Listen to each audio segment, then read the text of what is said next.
Fake news, algoritmos, informação instantânea, jornalismo independente. Os desafios do jornalismo na era da ultraconectividade discutidos aqui, na Sala de Imprensa. Olá, está começando o Sala de Imprensa. Estaremos juntos nessa próxima hora para discutir mais um assunto ligado à comunicação e tecnologias e que, claro, afeta diretamente as nossas vidas. O tema de hoje é inteligência artificial e violência de gênero. Inteligência artificial é um assunto que a gente sempre traz aqui para o Sala de Imprensa porque é algo que tem tomado proporções gigantescas na nossa sociedade e de uma forma muito rápida nos últimos anos, com impactos consideráveis para o bem e para o mal. Muita coisa ainda precisa ser discutida, muitas soluções precisam ser pensadas para que essa tecnologia tenha o seu potencial explorado de uma forma o mais positiva possível. Uma das grandes preocupações é com a sua relação com o aumento das violências contra as mulheres nos meios digitais e fora deles. Como a inteligência artificial pode ajudar a ampliar a violência contra a mulher e, ao mesmo tempo, pode ajudar a combatê-la? Vamos conversar sobre isso com a minha convidada de hoje, a professora da Universidade Federal da Bahia, Bárbara Coelho. Seja bem-vinda, Bárbara, que bom recebê-la aqui hoje, né? Oi, Isabela, muito obrigada pelo convite e eu estou, assim, realmente muito empolgada para a gente poder bater esse papo. Realmente é uma honra estar aqui, poder participar com vocês aqui na TV Câmara. Obrigada. Bárbara é doutora em Educação e pós-doutora em Ciência da Informação. Ela é pesquisadora líder do LTI Digital, Laboratório de Pesquisas em Tecnologias Informacionais e Inclusão Sociodigital, e coordenadora do Comitê Inteligência Artificial na Educação da Associação Internacional de Inteligência Artificial, o I2AI. É isso? Falei certo? Falou. Pronto. Bárbara, é um tema... Eu considero um tema um pouco complexo, né, para a gente entender essas relações, né? Eu queria que você começasse falando um pouquinho sobre as mulheres. Elas são mais alvo de violência nos meios virtuais do que os homens? Como é que isso se dá? Olha, com certeza, essa, na verdade, assim, é uma excelente pergunta. E é bom você já começar dizendo que é um tema complexo. Sim. Né? Porque vai envolver questões, quer dizer, ou seja, várias variáveis, né? O ponto histórico é um deles, as questões sociais.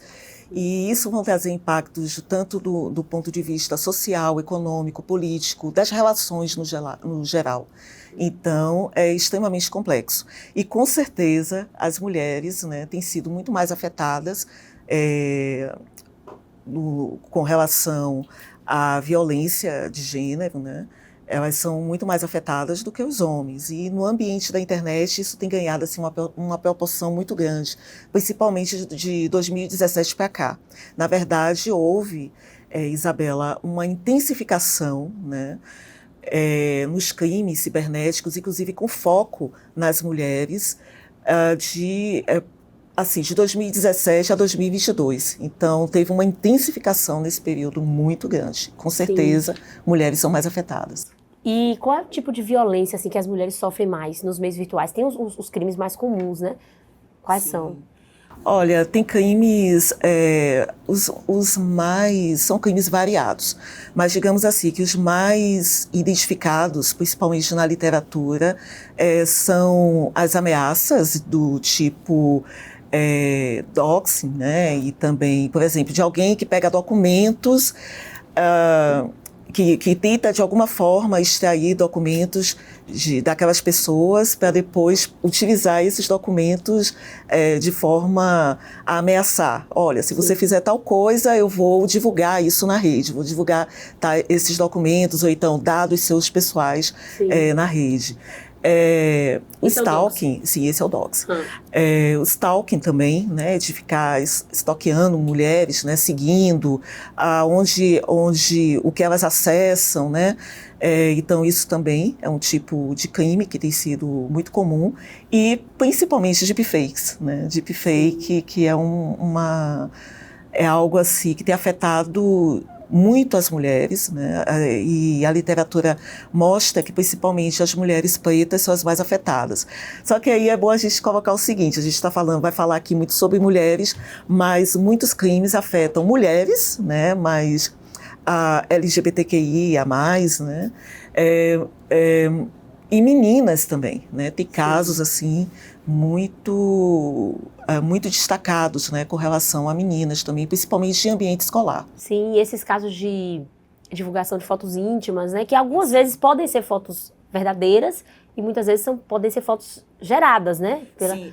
Esse é um ponto também, Isabela, importante. Um dos crimes também que é bastante destacado é exatamente esse, de alguém pegar fotos, extrair, né, subtrair fotos íntimas e depois ficar ameaçando ou então dizer, né, eu vou divulgar essas fotos em determinados locais, se você não fizer isso, se não fizer aquilo, e muitas vezes esse tipo de ataque está atrelado a um outro ataque, que é o ataque sexual também. Gente. De fazer, né, com que aquelas pessoas fiquem intimidadas para poder ceder, inclusive, a investidas sexuais. Meu Deus, é um risco altíssimo assim, para mulheres. E você falou uma coisa essa questão do aumento, né? Eu estava fazendo uma leitura ontem e eu encontrei um dado assim, interessante que é justamente o que você falou. Entre 2017 e 2022 teve uma pesquisa da SaferNet e eles registraram um aumento de 30 vezes o aumento de denúncias de misoginia na internet, né? Os crimes de misoginia, que são crimes de ódio contra a mulher. Entre esses anos, 2017 e 2022, a SaferNet registrou 293,2 mil 293,2 mil denúncias de crimes de ódio em ambiente virtual no Brasil. E as mulheres foram o grupo mais vitimado em todo o período, com 74,3 mil denúncias de misoginia em todo esse período de 5 anos. Então, parece que a internet, ela amplifica, né, os preconceitos da população. E aí, desde o surgimento da inteligência artificial, a gente tem falado muito disso, né, das deepfakes, dos filmes, né, que são criados, fotos, imagens. Mas tem outros problemas, né, que ela gera nessa disseminação de violência contra a mulher, né? Você poderia citar alguns pra gente? O que pode acontecer aí, né? Veja que o impacto é tanto no âmbito do econômico, do político, né? Sim. Então, do econômico, por exemplo, nas relações de trabalho. Se você tem uma base histórica onde os dados, né, onde a inteligência artificial muitas vezes é treinada. Ela é treinada com dados já existentes, né, que já estão produzidos, inclusive, na sociedade, em bases variadas, em bases de dados variadas. Então, se historicamente as mulheres elas têm um número menor em determinadas situações de trabalho, por exemplo, a gente sabe, isso não é novidade para ninguém, que em posições de destaque, né, no âmbito financeiro, no âmbito do mercado financeiro, por exemplo, né, vamos pegar aí, as mulheres elas têm um salário menor, elas têm não a capacidade, mas um reconhecimento financeiro menor do que de homens. Então, essa base, ela fica ali, ela é histórica. E muitas vezes a IA, o algoritmo de inteligência artificial, é treinado, né, nessa base. Então, aí a gente já tem uma variável. Acontece que as plataformas de emprego utilizam muitas vezes inteligência artificial que foi treinada com esses dados. E aí, se não tiver o controle de uma outra variável, que é o controle ali do desenvolvedor, que aí é preciso envolver critérios de transparência, inclusive na produção daqueles algoritmos, na forma como, até mesmo a equipe de desenvolvimento ali também tem que ter um olhar com relação a essa situação para não ser criado um viés ou um bias, né, como a gente chama, no contexto da inteligência artificial. Então, isso pode gerar o quê? Uma mulher vai lá naquela plataforma ou numa rede social voltada a emprego, a empregabilidade. E ali ela vai ter acesso a muito mais vagas de trabalho que têm salários que são menores. Enquanto as vagas que têm salários ou que têm oportunidades de empregabilidade financeira maior, não vai para aquelas mulheres, vai para homens. E salientando que as mulheres pretas, elas são as mais afetadas nesse sentido. Meu Deus, tipo sites como o LinkedIn, por exemplo, que estão sempre oferecendo vagas, então ele vai pegar as vagas de menor salário e vai oferecer para as mulheres. Vai ficar aparecendo ali na timeline muito mais. E é uma coisa que a gente não tem como saber nunca. A gente não tem como controlar, porque os algoritmos, eles são aquilo que é dito, né? Algoritmo opaco, então algoritmo de caixa preta, né? Como também é chamado. Então tem que haver transparência também desses algoritmos, que é uma coisa que aí vai envolver uma outra questão, que talvez que tem uma relação mais direta com aspectos da regulamentação, por exemplo, da IA. Sim, que aí sim. tem que forçar as plataformas a dizer onde é que aqueles algoritmos estão treinando, quais são os critérios, variáveis, aspectos que foram ali atribuídos na hora do treinamento. Então, esse é um ponto. Quer dizer, isso afeta as variadas relações, né, que a mulher tem na sociedade. E aí, paralelo a isso, a gente tem também aquelas outras questões que, como você bem colocou, que é o desenvolvimento de deepfake, que ali se utiliza nisso, que tem equipes, às vezes, tem grupos que estão ali direcionados para fazer esse tipo de produção. Lembrando que, eu não sei se você vai me perguntar o que é uma deepfake. Não, mas pode falar, fica à vontade, porque é sempre bom a gente estar, né, esclarecendo as coisas. É isso, deepfake eu acho que é bom a gente falar, Isabela, porque nem todo mundo sabe, né? A gente está falando aqui deepfake para lá, mas o que é de fato a deepfake? Deepfake é uma produção feita com conjunto de algoritmos de inteligência artificial, mais precisamente, são algoritmos de machine learning e de deep learning, que é um aprendizado profundo. Né? E que aí, hoje, com as LLMs, né, que são os modelos grandes de linguagem, que são modelos como aqueles que são utilizados pelo ChatGPT, então, isso agora você tem um volume bem maior, porque esses modelos, eles tiveram esse avanço muito grande e trabalham com volume muito grande de dados que consegue dar uma resposta de aprendizado de máquina muito mais assim interativa e muito próximo daquilo que realmente a gente está questionando. Então, as deepfakes hoje se utilizam também dos LLMs para poder ter essa qualidade, inclusive de imagem, né, que hoje ficava muito mais fácil você perceber quando uma imagem era modificada. Por exemplo, se alguém pega aqui o rosto, um rosto de alguém, a sua imagem, né, seu rosto, e coloca em uma outra pessoa que está fazendo uma outra atividade que não tem nada a ver com você, né, ali tem a deepfake, né, o algoritmo de aprendizado profundo, ele consegue modificar aquela imagem e fazer uma colagem muito perfeita, assim, né, quase que perfeita, da sua imagem com aquela outra imagem, fundindo de uma forma que fica difícil, na verdade, assim, numa percepção rápida, a gente perceber que não é a pessoa. Então, imagine isso colocada numa mídia social, né, numa mídia social digital, na internet, melhor dizendo, numa rede social. Né, aí fica difícil, até que a pessoa consiga provar que aquilo ali não é a pessoa, tal. Lembrando que hoje as plataformas elas engajam muito mais, né, com relação... Quando você tem uma informação, um dado ali que é colocado na plataforma e que cria uma celeuma, que cria uma polarização, principalmente, isso engaja muito mais.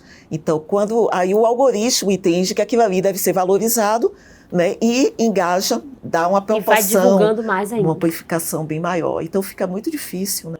E você está falando aí, porque você estuda muito a violência política de gênero, né, que é uma violência específica contra mulheres que estão no âmbito da política, né, disputando cargos ou exercendo cargos. E essa violência ela é manifestada muito explicitamente na internet. Tem fora também, obviamente, mas na internet a gente vê xingamentos, ataques orquestrados, né, contra candidatas, contra mulheres.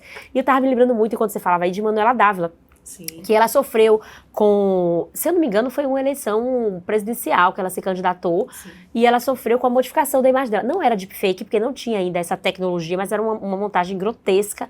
Não sei se você chegou a ver, dela com olheiras bem fortes, com uma blusa escrita, algum dizer assim que ofendia a religião, eu não me lembro exatamente o que era. E ela tava com sabe, parecia assim uma mulher, no popular, uma mulher endemoniada. Essa imagem rodou, uma imagem grotesca. Rodou, e muita gente criticou ela por causa disso. Eu conheço pessoas esclarecidas que vieram me questionar: como é que você, como uma mulher evangélica, você defende Manuela Dávila, você viu a camisa que ela estava usando? Eu falei, gente, aquilo é uma montagem, as pessoas não percebem. Imagine com essa tecnologia aí. E Manuela Dávila foi uma das que se afastou do meio político por causa desses ataques. Ela alegou que ela era mãe, que ela precisava cuidar da filha dela. E ela não aguentou, assim. Então, o objetivo da violência política é esse mesmo, é afastar as mulheres. E aí, como é que a gente consegue controlar isso? Essa proliferação de deepfakes? Porque eu imagino que a eleição presidencial que vai vir, de 2026, vai ser um terror com isso. E as candidatas negras, né, a presidência, se tiver mulheres negras, a presidência, as senadoras, as deputadas, vão sofrer bastante com essa questão. E aí, vocês estão prevendo alguma coisa? Vocês pesquisadores, existe alguma forma de tentar controlar isso? E até para desmentir fica difícil, porque você vê um vídeo e você dizer, poxa, isso não é mentira. Você vê a imagem ali, né? A voz da pessoa, a imagem da pessoa. Como é que você diz que não? E sem falar que ali, com uma proporção muito grande, porque o algoritmo também termina multiplicando isso. Veja, isso que você está trazendo é extremamente importante, porque o ataque, principalmente uma mulher que sofre violência política de gênero, o ataque não é somente a parlamentar, né, a candidata, é a todas as mulheres, porque a violência política de gênero, ela alcança também, inclusive a lei, né, que combate, ela também visa prever esse tipo de atos às mulheres e cargos públicos, porque qualquer mulher que está almejando um cargo de poder, ela pode ser vítima da violência política de gênero, né? E essa violência política de gênero ganha um alcance, né, uma proporção muito grande nas plataformas digitais e principalmente nas redes sociais. Mas aí, o fato é que por quê? Porque afeta a pessoa, a mulher que está sendo alvo, mas afeta também a todas as mulheres, porque as mulheres pensam, nossa, é como se fosse um recado. Né? Olha, ali não é campo, não é o lugar para uma mulher estar. Então, isso é uma problematização assim, que a gente precisa fazer, né, na sociedade de uma forma geral. Por isso que eu acho muito bacana você querer ouvir, você querer escutar sobre essas questões, porque é algo realmente assim que é de um alcance geral, né? E a gente, historicamente, se a gente quer uma sociedade que seja diversificada, que seja plural, que escute todas as vozes e que escute as vozes femininas, as vozes das mulheres também, principalmente no âmbito, nas esferas de poder, para que mais mulheres possam entrar, é preciso fazer esse debate, entendeu, Isabela? É extremamente importante. Então, como ver, né? O que é que vem por aí? Então, a lei de combate, né, ela apoia, né, ela ajuda nesse sentido, mas tem que ser algo que tem que ser feito por toda a sociedade. E aí precisa fazer uma junção mesmo, que, na minha perspectiva, né, diante dos estudos, inclusive que a gente vem mais se debruçando sobre esse tema no LTI agora, não só eu, outros pesquisadores também do laboratório de pesquisa, que é pensar o seguinte, é preciso juntar a tecnologia, né, pensar como nós vamos juntar a tecnologia, a comunicação, o jornalismo. Sim. Porque tudo isso que a gente está falando aqui, principalmente essa última fala relacionada a deepfake, é paralelo também às discussões com relação à desinformação. Sim. Então, juntar tecnologia, jornalismo e as comunidades. Aí as comunidades de prática, escutar as comunidades e trazer cada vez mais letreamentos, né, com relação a isso, divulgar, pensar como utilizar a tecnologia em prol do jornalismo correto, do jornalismo de verdade, né, com também aquilo que a comunidade, o estágio que a comunidade está, para poder entender o que é que ela demanda com relação a esses temas todos que envolvem tecnologias e que a maioria das pessoas estão totalmente a parte dessa discussão. Porque muitas vezes a gente está envolvida nas redes sociais, ali né, fazendo o jogo, inclusive, do algoritmo, a gente entra ali na bolha e esquece do restante, né? Entra na parte da emoção também, porque as redes sociais mexem com a nossa emoção, o algoritmo mobiliza tudo aquilo que já lhe é conveniente ler e acreditar, então a gente entra nessa... Mas é um desafio muito grande que eu acho que vai vir aí na eleição de 2026, viu? Porque eu achei que já nessa já iria se manifestar, mas eu não vi tanto. Nessas eleições municipais desse ano, né? Eu não vi tanto. Mas eu acho que nas presidenciais, assim, é um outro nível de competição, né? Envolve o Brasil todo e eu acho que a gente precisa. E eu não vi ainda, não sei se já existe, nenhum protocolo, tipo assim, orientando as pessoas, olha, como reconhecer uma deepfake. Já existe? Já tem alguma coisa nesse sentido? Tem algumas coisas, por exemplo, o SaferNet, que você também acompanha, eles fazem um trabalho com relação a isso. E tem também produções que são mais pontuais, né, e que são distribuídas. Inclusive, a gente tem feito também um trabalho lá no LTI Digital, procurando ver o que é que pode fazer com relação a isso. Inclusive, nesse momento, agora que a gente passou das eleições, nesse momento, principalmente para ajudar as mulheres candidatas. Né? Então, uma coisa assim, de forma geral, para quem estiver assistindo, né, aqui o seu programa, o que é que a gente pode fazer para reconhecimento de uma deepfake? Tentar ver, por exemplo, junção à tonalidade da pele, né? Isso ajuda, a tonalidade da pele do rosto com a tonalidade de pele do corpo, do pescoço. E uma outra coisa, por exemplo, nós estamos aqui, né, dialogando, na câmera, a nossa tonalidade de pele, à medida que a gente se mexe, ela vai mudar o tom. Ela vai ter nuances, assim, por conta da luz, por conta daqui do estúdio e tal. A deepfake não tem isso. Ela fica ali o tempo todo no mesmo tom, não tem alteração do tom da pele. Uma coisa que também é a diferença do tom da pele do rosto com a luz que bate no pescoço. Uma outra questão é a boca, né? Porque muitas vezes quem está produzindo deepfake está muito ligado, a não ser aquelas deepfakes que são exploradas, que são desenvolvidas de uma forma mais atenciosa, entendeu? Que tem um poder de elaboração maior, mas que está produzido, quer jogar logo, né? É uma coisa rápida. É uma coisa rápida. Geralmente, o áudio não acompanha a movimentação da boca, dos olhos, né? Então, isso também. Porque quando a gente fala com os olhos também. Então, uma coisa que a gente tem observado é sempre ver o olho, né? Qualquer forma de modificação, às vezes um nublado, uma coisinha, aquilo ali já é indício de que aquela imagem pode ter sido manipulada por algoritmo. Né? Então, esses são os pontos, assim, digamos, mais importantes Agora, no você momento. veja como essas coisas são muito sutis. É muito sutil. Pense em uma pessoa idosa, olhando aquilo, ela vai conseguir perceber?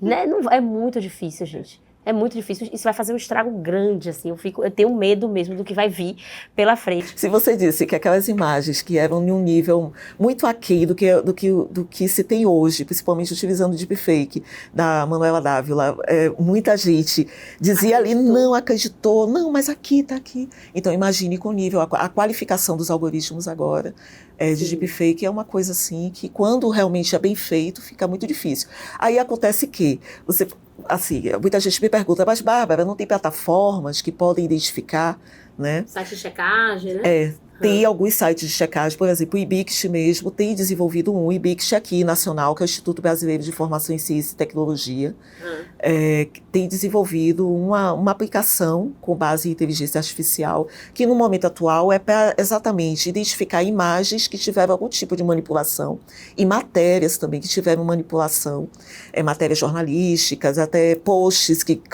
ganharam uma proporção muito grande em mídias como TikTok, Instagram, etc., que usuários, inclusive, podem colocar ali, e o algoritmo do IBICT tenta identificar se aquilo ali faz uma checagem para identificar se foi produzido por deepfake, se foi produzido ou se foi manipulado para desinformação, né? Como fake news, fake science, etc.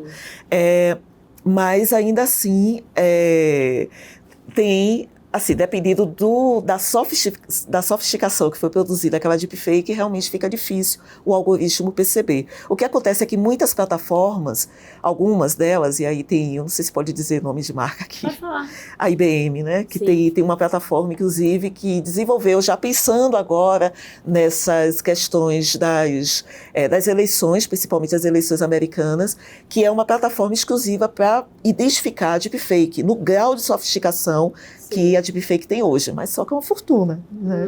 Então, muitas vezes o que é que acontece? A própria plataformas como o IBM, que tem assim um know-how, que foi uma das primeiras plataformas a desenvolver computação cognitiva com base em processamento de linguagem natural, que é exatamente o lastro que se tem hoje para o nível e a popularização que a inteligência artificial ganhou hoje. Sim. Então, a gente está falando de uma gigante da tecnologia, que ali se apropria dos dados. Isso é uma coisa também que a gente precisa problematizar, é que muitas dessas plataformas elas se apropriam dos dados das pessoas e depois utilizam, mas aí agora, tudo bem, né?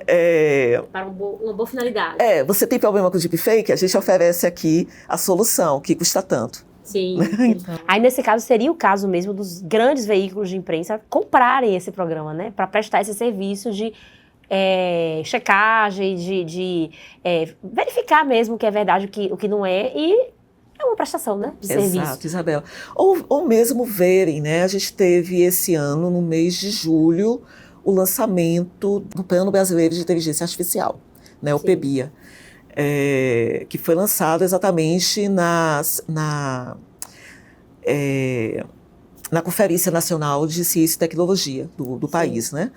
E aí, esse plano, ele foi lançado, inclusive com a presença do presidente Lula, e foi um plano produzido em concomitância com o Ministério de Ciência e Tecnologia, com várias organizações também, como a ABC, né, que é a Associação Brasileira de Ciência, né, que produziu esse plano, e ele tem, inclusive, vertentes nele, que prevendo também o combate e como a sociedade precisa se empoderar, ou mesmo produzir uma inteligência artificial que possa combater esse tipo de situação, né? Sim. Então, e teve aí um montante ali que foi anunciado, inclusive isso é dado público, tá? Disponível aí na internet, né? O plano brasileiro, que um valor de 23 bilhões, né? Para a produção de uma inteligência artificial brasileira. Então, isso é algo também que, talvez, como você falou, né, as emissoras, ou seja, as empresas, e aí, mais uma vez, vale, as empresas de tecnologias do Brasil, o jornalismo brasileiro e as comunidades precisam se juntar, ver o que é que o PEBIA, né, o Plano Brasileiro de Inteligência Artificial, prevê e como podem, a partir daí, formular algo para poder combater, né, esse mau uso da inteligência. Exato, combater as violências, mas também prever uma inteligência, né, criar algo que seja genuinamente brasileiro, ou pelo menos que a gente possa colocar ali os nossos dados, mas que fique, que tenha alguma soberania, né, que tenha algum aspecto de soberania de dados, né, que vai ficar aqui no Brasil. Primeiro eu queria falar um pouquinho sobre os problemas que a inteligência artificial tem gerado para as mulheres, né? E aí você já começou a falar também sobre algumas soluções que a própria inteligência artificial pode trazer no combate a esses problemas, né? Você já falou sobre como criar uma inteligência artificial que possa desmentir as deepfakes, né? Que possa servir de checagem mesmo, né? Para a população. E aí eu queria saber se tem outras formas, porque, por exemplo, um ataque orquestrado, ele é produzido por uma inteligência artificial.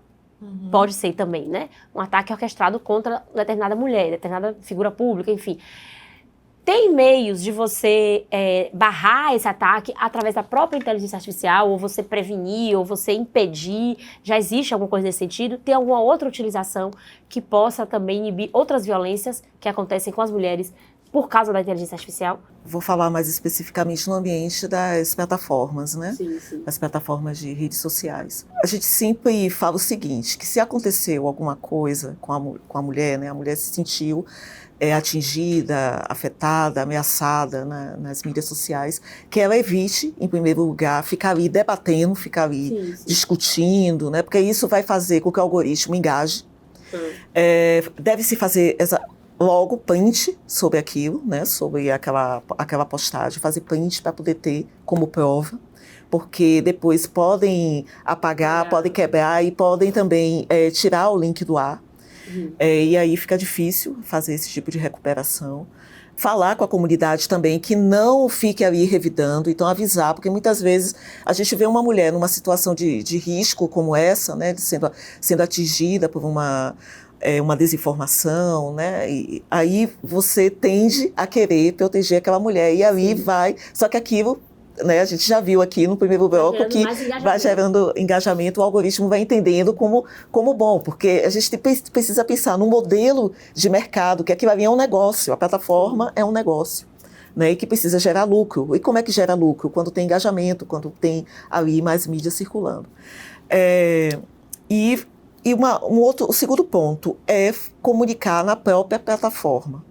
Aí a gente sempre fala da questão dos 3 pontinhos, que é ir nos 3 pontinhos da plataforma e fazer a denúncia na plataforma, informando que teve, né, explicando ali e pedindo o bloqueio, pedindo que seja averiguada, porque hoje já tem nessas grandes plataformas de redes sociais, hoje já foi colocado, inclusive, ali, principalmente agora, nesse período próximo ao período eleitoral, uma medida que as plataformas que acataram e resolveram tomar, e que é benéfico, inclusive, que foi colocar de que se a pessoa ali se sente vítima de alguma coisa que foi gerada por algoritmo ou por inteligência artificial, que ela pode ali já avisar que foi inteligência artificial, né? Tem ali já as opções para que a pessoa marque, informando qual foi o prejuízo, né, que ela teve e o que foi que causou. Que ótimo que já tem essa opção, né? Isso é interessante. Uma outra coisa também, que uma medida interessante que foi implementado também agora, né, e a gente espera que continue nas plataformas, que se você vai colocar um conteúdo e aquele conteúdo foi produzido por IA, você precisa identificar, você já identifica, já coloca, né, avisa ali na plataforma que que foi conteúdo produzido por IA. Seja imagem, seja um texto, seja, né, você já coloca ali. Porque isso pode, inclusive, às vezes você faz um texto no ChatGPT, né, isso é muito comum, até no âmbito do jornalismo mesmo. Você faz um texto porque aquilo ali vai lhe ajudar a organizar melhor as ideias e coloca, né, sobre uma matéria, sobre uma notícia polêmica na sua rede social. Mas se você não tem o cuidado de dizer que o texto foi produzido por um IA, mesmo que você tenha tido uma boa intenção que foi divulgar, aquilo ali pode ser reproduzido por outras pessoas, inclusive por pessoas que estão anônimas na mídia social, com o intuito realmente de causar uma situação, uma polêmica, tal.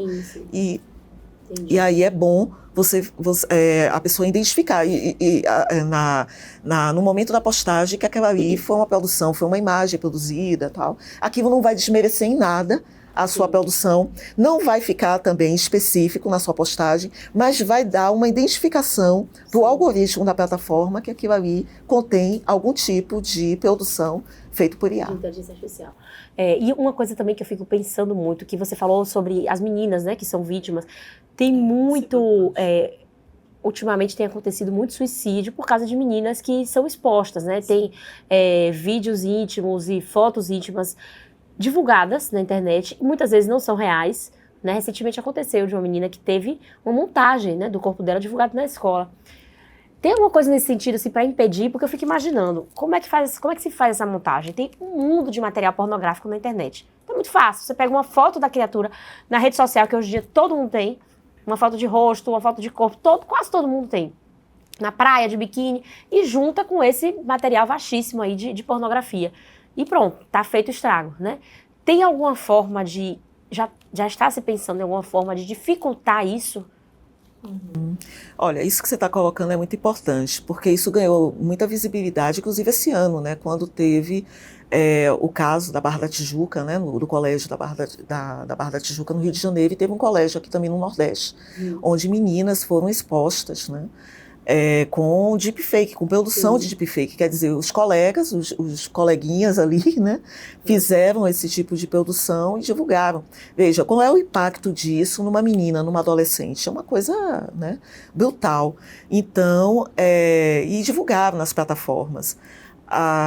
Acontece que hoje, né, uma coisa que tem sido recomendação, inclusive, de algumas plataformas, e tem isso também muito colocado na literatura, né, de que você, se você viu ali alguma imagem que tem fotos de adolescente, de criança, numa situação que você julgue que expõe aquela adolescente, aquela criança de uma forma, você pode denunciar na plataforma. Mesmo que você não seja afetada com aquilo, que não tenha produzido aquilo, tal, mas que passou na sua timeline e te chamou a atenção, você pode avisar na própria plataforma. Vai lá de novo nos 3 pontinhos, né, lá da postagem, e identifica que aquilo ali você pede uma averiguação, né, de que a plataforma averigue aquela postagem. Isso ajuda, porque vai diminuindo o alcance da postagem, porque quando a postagem começa a receber indicações de que aquele conteúdo tem algum teor estranho, o algoritmo, isso aí é um ponto positivo desses algoritmos, né, é que ele começa a declinar o alcance da publicação. Então, se é algo assim que lhe chama a atenção, que está inadequado, tal, é bom a pessoa denunciar. Então, a gente só tem mesmo esse jeito que é depois que a coisa já está feita, né? Depois que o estrago já está ali, então você vai tentar fazer uma contenção de danos. Sim, hoje a gente trabalha muito mais com contenção de danos, né, Isabela? Infelizmente, você não tem, assim, você tem checagem, né? Uma outra questão, assim, é que as plataformas, elas precisam melhorar a capacidade que elas têm de averiguação automática. Isso está muito aquém hoje, né? Elas tiveram um desenvolvimento muito grande, né, do ponto de vista algorítmico, na divulgação de imagens, na produção no alcance, na distribuição de imagens, mas, por outro lado, a averiguação automática, que é exatamente a forma de mitigar, de ver antes, né, não tem. Mas a gente sabe que essas plataformas, elas têm capacidade algorítmica, capacidade de desenvolvimento para produzir algo dessa forma. Porque se você tem hoje plataformas que conseguem, né, plataformas de redes sociais, que conseguem desenvolver um algoritmo que em 5 minutos consegue dizer, né, ali com base nas suas postagens, consegue dizer em menos de 5 minutos qual é a sua orientação política, então... Claro. Será que não consegue dizer, né, que ali tem alguma coisa antes de colocar, de distribuir isso para uma massa de pessoas, né, de averiguar, de ver que aquela imagem. Então tem, mas é só quando é uma coisa muito explícita. Então, quando é uma coisa que tem nuances, que traz ali, por exemplo, às vezes tem gente que dependendo do grau de sofisticação do criminoso, né, porque isso é um crime, né, é um crime cibernético, produzir imagens, principalmente imagens de mulheres, imagens de crianças com teor sexual, ou modificando, colocando ela em situações que não são verídicas, dependendo do grau de sofisticação, a pessoa burla ali, né, coloca uma postagem, depois coloca um link, coloca uma indicação, então tem que haver... A plataforma tem que ter uma automatização nessa identificação também prévia. E você está falando aí, eu tô lembrando, né? Porque eu sigo algumas influenciadoras de maternidade e várias delas já reclamaram porque tipo, postaram a foto amamentando o filho e a sua conta foi bloqueada por conteúdo impróprio. Mas esse tipo de conteúdo passa. Por quê? Como é que isso acontece? Isso. Aí, muitas vezes, o que é que acontece? Às vezes, eu conheço pessoas que tiveram, né, você também, E e às vezes, assim, às vezes não é nem foto amamentando, a foto amamentando realmente, né? Às vezes uma mãe que posta muito foto de uma criança, e aí tem o conteúdo ali bloqueado. Porque o que é que acontece, né? O perfil é da mãe. Sim. E a mãe, geralmente, ela tem uma rotina de publicação. Isso é bem da lógica do algoritmo. O algoritmo de IA, o que é que ele procura? Ele procura padrão. Ele trabalha com padronização. Então, ele sabe que ali na sua conta, você, Isabela, costuma postar as coisas aqui do Sala de Imprensa, né? Sim. Você coloca muito mais, esse é o principal, é o seu padrão, o principal padrão que você tem. Aí, de vez em quando, você coloca uma imagem sua com uma amiga, né? Mas sempre nos ambientes, assim, que está muito direcionado ao trabalho. Sim. Mas, de repente, aparece uma foto, que você posta uma foto de uma criança. Aquilo ali vai causar um estranhamento para o algoritmo. Sim. Então, vai passar a primeira, pode passar a segunda. Na terceira, ele já acha que está tendo alguma discrepância ali. Sim.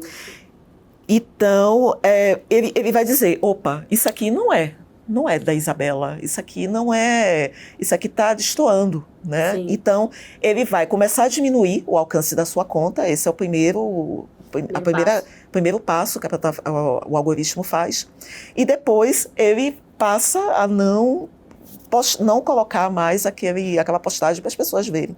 Ele diminui drasticamente o alcance, e depois, se você continua, ele vai interpretar que você está colocando muita pele, que está fugindo aquele padrão, e aí ele bloqueia a conta.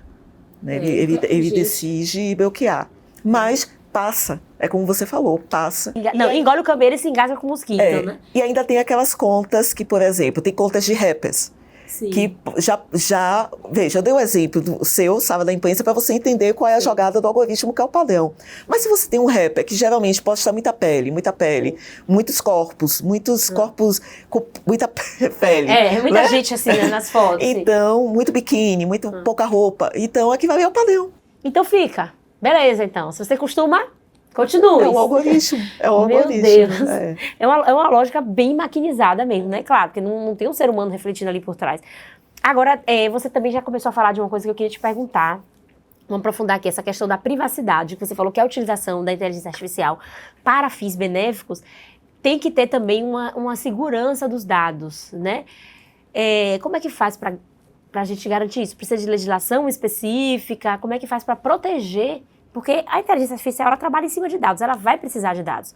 E aí, como é que eu sei que eu estou fornecendo meus dados para um fim que vai ser bom e um fim que não vai ser? Como é que vai ser essa diferença? Porque, gente, é muita informação para pessoas como eu, assim, leigas, que está só usando, só usuária. E isso faz parte hoje da nossa realidade, né? A realidade da sociedade. Porque tudo que a gente está colocando aqui é do geral, né? Então, realmente, é como você falou, é muita informação, né? Muita coisa que a gente precisa dar conta, né? Sim. A gente vive hoje a sociedade do cansaço, né? Para trazer o bicho Han, né? Que por isso, a sociedade do cansaço é por isso, porque é um controle da mente mesmo, é uma coisa assim, da psicopolítica, né? Que, enfim, que difere antes do biológico, né? Que era o controle do corpo. Hoje, o que se tem é o controle das mentes mesmo, das pessoas, né? E isso tem deixado a gente cansado. Mas aí, vamos lá para a sua pergunta. Eu acho que o primeiro ponto é pensar na LGPD, né? A Lei Geral de Proteção de Dados. É um avanço aí, é uma lei assim que ela dá conta de tudo? Não, mas ela é um passo importante que a gente teve, né? Para poder ter aí, ajudar, né? Nesse combate, no combate à desinformação, no combate do controle de dados. Imagina que hoje tantas plataformas como os sites, enfim, empresas variadas, coletam dados o tempo todo, né? Então, ali você tem que ter, pelo menos, minimamente, alguma coisa tem que lhe chamar a atenção para que você tenha consciência de que você está ali, você está usando a plataforma, e aí muita gente acha que é de graça, mas não tem almoço grátis. E o que é que você está dando ali? São os seus dados. né? Quando uma coisa hoje que é uma problematização importante, por exemplo, trazendo aí para os LLMs, né? Eu estou falando aqui LLMs porque é a base do chat GPT, por exemplo, né? Os LGPDs, que aí você tem de imagem, porque você tem LLM de imagem, você tem de áudio, você tem de texto, né? E ali tem gente, inclusive, pensa numa empresa. Se você tem o seu negócio, mas se você não instrui as pessoas da sua empresa com relação a isso tudo que a gente está conversando aqui, a pessoa, para melhorar a produtividade dela, ela pega ali o conteúdo, né, informações da empresa para produzir um texto que ela precisa preparar um relatório, por exemplo. Sim. E aí ela coloca onde? Ela coloca no ChatGPT.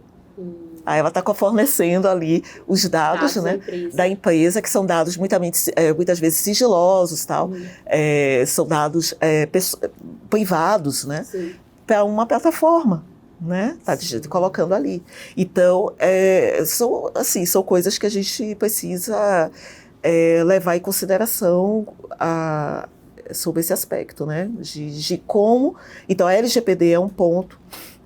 Mas é preciso pensar em regulamentações mesmo, como a regulamentação da inteligência artificial, que talvez não seja, né, o ponto principal, mas vale salientar que na semana passada a Califórnia, né, regulamentou a inteligência artificial. Né? Lembrando que o Vale do Silício está lá. Então, onde estão as maiores, né, Big Techs, estão exatamente ali naquele local. Então, veja, e como foi que eles fizeram isso? Eles dividiram todo o parlamento, né, cada parlamento cuidou de uma parte, por exemplo, essa parte aqui vai cuidar das questões políticas, essa daqui vai cuidar das questões das mulheres, essa daqui vai cuidar das questões educacionais, envolvendo inteligência artificial. Então, aquilo ali, depois eles desenvolveram e aprovaram na semana passada essa legislação, essa regulamentação, que é sucinta, mas dá uma série de direcionamentos para as plataformas, principalmente com o uso, né, extração de dados das pessoas, dados de voz, biometria, dados de texto, né? Veja, tem GPTs aí que se colocam como psicólogos, né? E hoje, um dos maiores GPTs que tem um maior número de acesso é um GPT que é psicólogo. Ou seja, ele fica ali escutando tudo no psicológico das pessoas, né? Coletando esses dados. Veja, entendeu? E a que nível de carência a gente chegou, né? De se colocar, se abrir para uma máquina. Né? E as pessoas que foram pesquisadas, né, nesse estudo que identificou, inclusive, o GPT é o psicólogo. Sim. Né? Ele... as pessoas que foram entrevistadas disseram o seguinte, que elas se sentem muito mais à vontade, principalmente a geração mais nova, se sente muito mais à vontade em escrever seus anseios, suas questões de ansiedade, etc., do que ir no psicólogo presencialmente para poder falar. Meu Deus. Então, veja que envolve muitas questões sociais aí, né? É mesmo. Agora, você está falando da legislação que foi feita na Califórnia, né? E eu estou aqui pensando, não sei se pode ser até uma pergunta bem básica, assim, mas cada lugar, cada país, no caso dos Estados Unidos, cada estado tem sua lei, né? Seria contraproducente cada país produzir a sua regulamentação? Não seria, porque a gente vive num mundo globalizado. Então, essa regulamentação que foi produzida na Califórnia, ela não vai ter feito nenhum aqui no Brasil. Então, essas empresas estão lá instaladas, mas elas têm atuação no mundo inteiro. Perfeito. Não seria melhor, tipo, a ONU, um órgão como a ONU, um órgão mundial, produzir essa regulamentação para valer em todos os lugares, do que cada um ficar fazendo a sua e aí a empresa se adequar em cada lugar e, tipo, achar brechas aqui e ali para fazer dessa forma no Brasil, da outra forma nos Estados Unidos. Isso vai gerar um ruído gigantesco, né? Sim. É que eu não entendo exatamente, eu não sou assim do direito, eu tenho até medo de comentar nesse sentido. Mas, pelo que o pouco assim que eu entendo, a ONU ela não consegue elaborar uma lei, uma coisa Sim. dessa forma. Mas ela dá algumas diretrizes, e ela tem, inclusive, diretrizes para educação, né? E está disponível Sim. no site da ONU, eu recomendo, inclusive tem em português, né? Diretrizes para o uso da inteligência artificial na educação, no mercado em geral, na sociedade em geral, né? Então, é bem interessante. Mas aí o que é que acontece? Embora que lá na Califórnia foi produzido e lá estão, né? Sim, A gente... redes, né? As Big Techs, né, elas estão, né, a maioria delas estão lá, mas embora que elas estão lá, elas vão sofrer, né, vão ter que atender de acordo com aquela regulamentação lá, mas cada estado tem a sua soberania. Sim. Então, cada estado é que precisa desenvolver a forma como interpreta a inteligência artificial e também aí considerando até questões mais locais, culturais, né? também, Culturais, né? sociais Sim. de cada situação. Seria bom, eu também quando eu li fiquei pensando nisso aí que você colocou, poxa, já que foi lá, será que elas não poderiam, a partir daí, já pensar que em países como o Brasil, que ainda não tem nada assim, sabe, já estabelecido de regulamentação com relação à IA, será que elas não poderiam, né, seguir mais ou menos o padrão? Não, mas elas não vão fazer isso. Até porque aqui é um outro mercado, é uma outra situação. E a gente precisa entender que elas não são boazinhas. O que elas são é que elas querem dinheiro, lucro, né? É isso. O objetivo é esse. E aí, você que trabalha com essa pesquisa sobre inteligência artificial para o lado benéfico, né? Tipo, combate à violência contra a mulher. Qual é a maior dificuldade que vocês encontram em trabalhar essa IA para o lado positivo? Já regulamentação, questões de subsídios para as pesquisas. Quais são as maiores dificuldades de vocês? Para fazer isso andar mesmo e tomar uma proporção maior. Porque hoje em dia a gente vê o lado negativo se sobressaindo, né? Eu vou falar uma resposta bem pessoal. Sim, não sei, uma resposta pessoal e uma resposta acadêmica. Né? Primeiro eu vou falar acadêmica. Acadêmica nesse momento, a gente precisa, assim, a sociedade brasileira, o governo, né, de uma forma geral, o Congresso, os parlamentares, né, a gente está aqui na TV Câmara, então pedir aos nossos, né, parlamentares, vereadores aí que nos escutem com relação a isso, porque esse é talvez o maior desafio hoje que a sociedade tem. Né, de como lidar com isso. Veja que aqui a gente passeou por várias questões para tratar de inteligência artificial.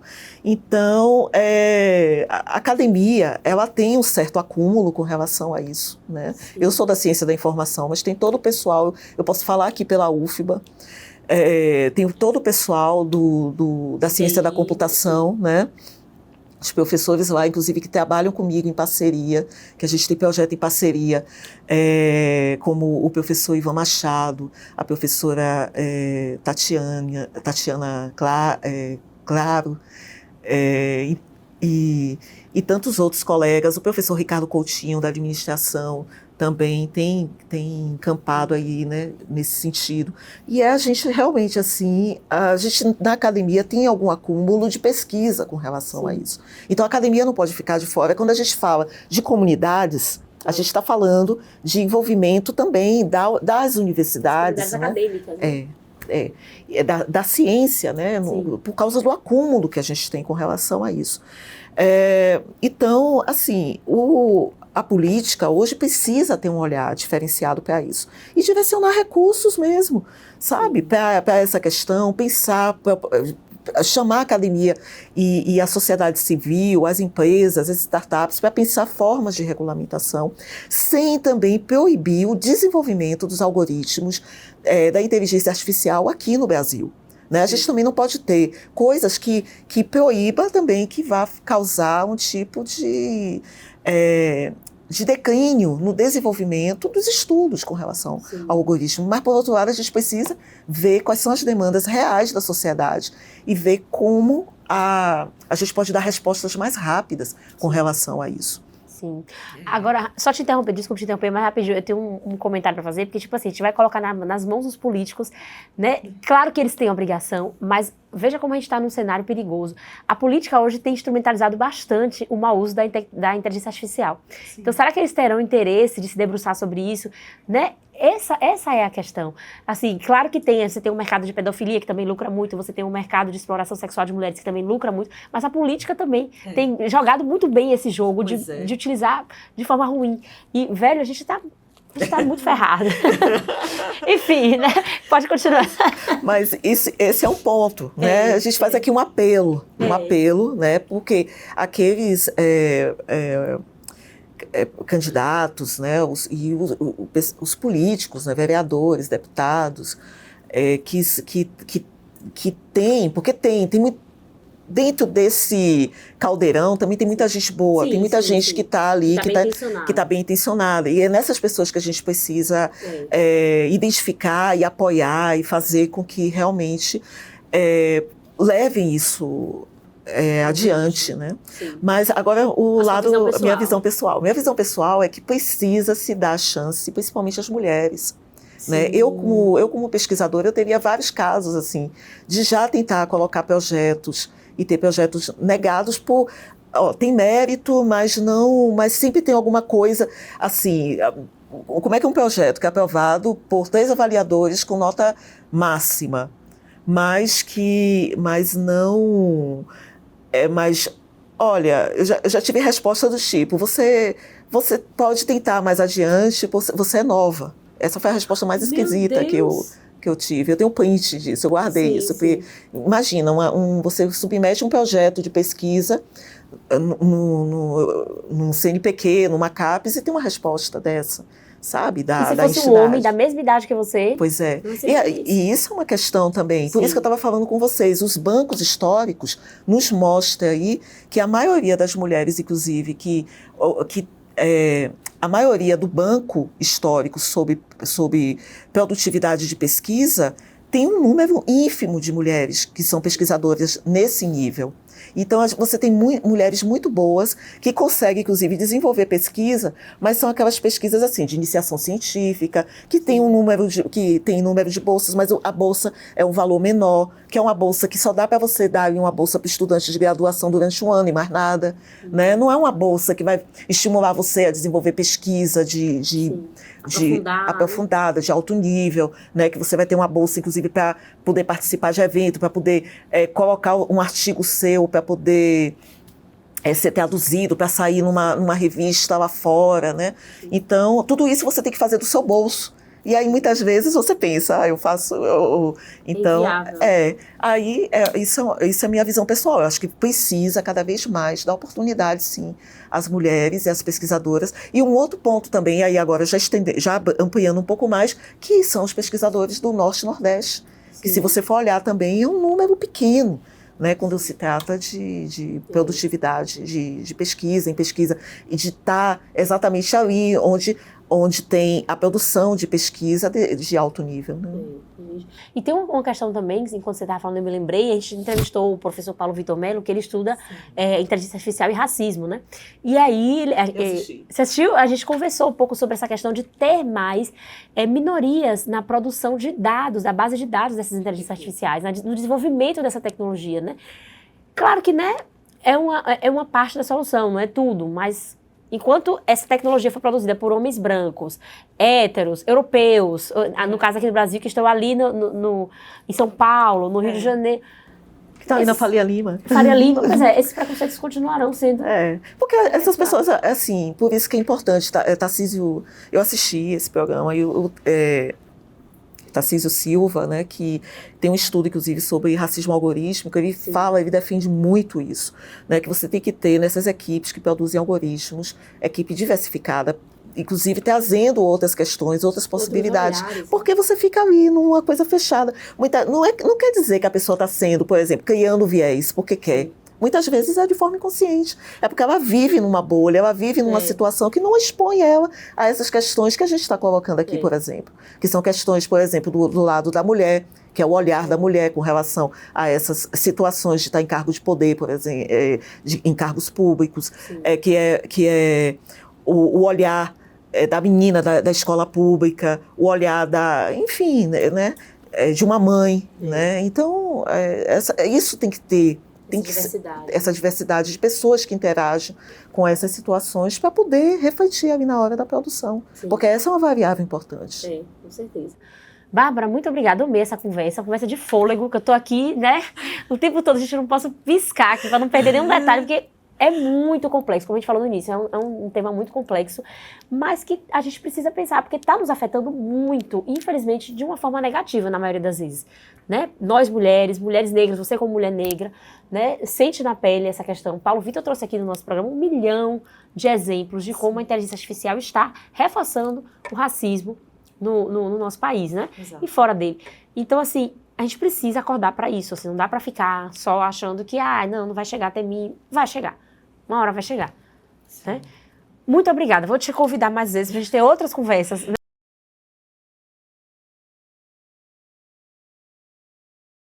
Pronto, que ótimo. Então, tem você aqui à disposição. E você que está em casa, infelizmente, o nosso programa de hoje chegou ao fim. Mas toda quinta-feira, às 13 horas, a gente tem um encontro marcado aqui na TV Câmara, além das reprises que passam ao longo da programação.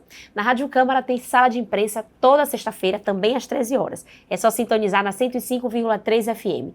E no YouTube, claro, você pode conferir todas as edições do programa. É só acessar o nosso canal @TV e Rádio Câmara Salvador.